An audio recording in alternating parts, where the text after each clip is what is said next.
So you can apply these positioning elements to a background image as well. I haven't really gone over how to add background images, so I'll do that briefly, and then let's talk about how you could get a background image to be positioned fixed, so that way it doesn't move when you're scrolling. All right, so here's an example where a background image is already inserted into the header, and it has what's background size cover. So what that does is it takes an image and it's going to have it go the full span of that div, even if it means it has to distort it. So I'm going to start with adding a background to the body. So that here is the background image for a particular div. But now in this example, if I want to have a background image behind my container. So you're going to start with background image.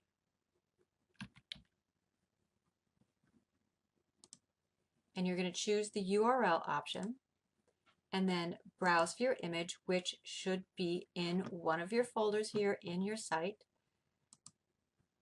And if you really do want it to cover the entire background, it does need to be something pretty large. So something, 1,000, 1,500 pixels. If you take a really small image and you try to get it to cover your whole background, it is going to look blurry, right? And add the semicolon. So let's first just look to see what this looks like in the web page.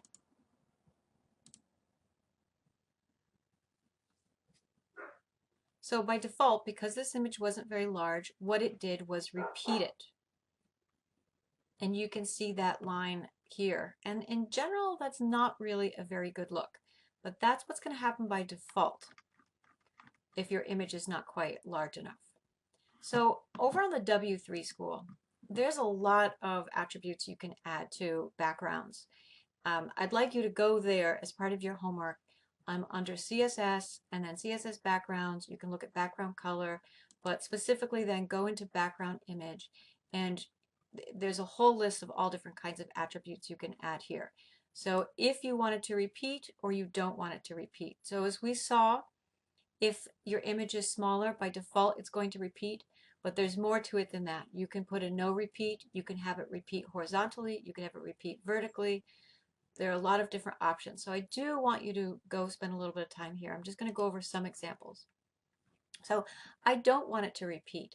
And what I want is for this image to blow up to be the full size of whatever my background is. So to do that, I am going to add a background size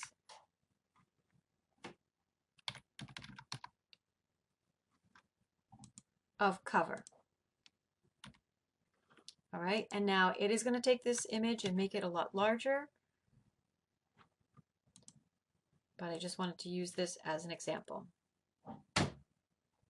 So now this image is a lot larger, it's kind of pixelated, so I would probably need a better quality image, but just as an example to show you, now it no longer repeats. It is always going to cover up the entire background of my image regardless of my screen size. Sorry, I should say it's going to cover up the entire background of my web page regardless of my screen size. So this will resize with me.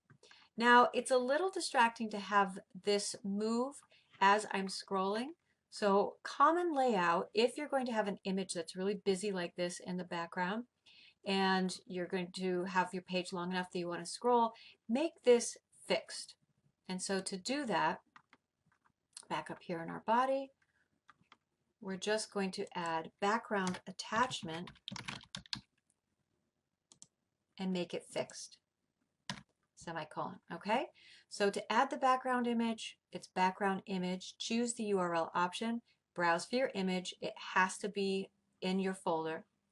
If you wanted to span the entire width of your div or your body, depending on where you're putting this, then you're going to use background size cover.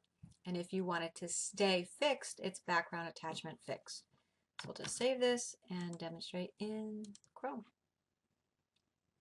Okay, so now when I scroll, the background stays fixed. And I would recommend that if you have like a really busy background.